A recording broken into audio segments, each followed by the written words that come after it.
ยวเหนียวพันเหตุใดเขาจะได้กันสัวสิวันก็คงบ่มีพอกันทีต่อจากนี้แล้วบ่ต้องพบกันน้องก็จงไปเพราะน้องอายก็จะไปเพราะอายหันหลังใจอย่าพบหน้ากันอ้าวหันหลังใจอย่าพบหน้ากันเฮาฮักกันบ่ได้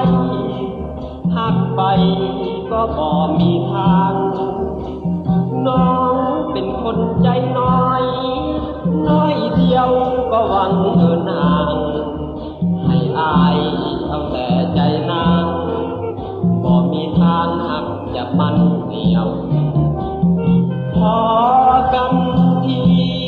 ต่อจากนี้แล้วบ่ต้องพบกันน้องก็จงไปเพราะน้อง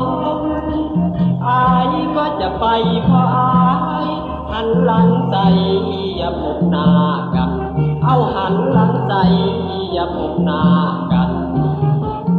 เศร้าฮักกันเถิดน้องบ่ต้องฮักอีกต่อไปฮักกันไปเฮ็ดหยังแยกทางแล้วไปหาเอาใหม่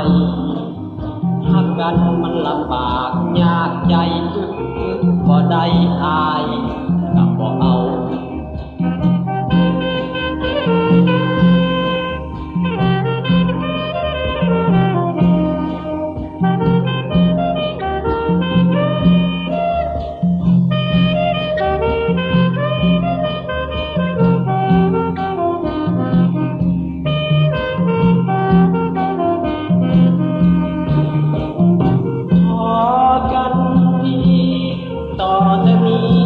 บ่ต้องพบกันน้องก็จงไปเพราะน้อง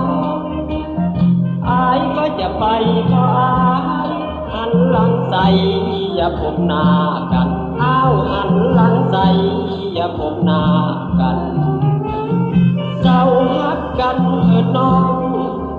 บ่ต้องฮักอีกต่อไปฮักกันไปเฮ็ดหยังแยกทางแล้วไปหาเอาใหม่ฮักกันมันลำบาก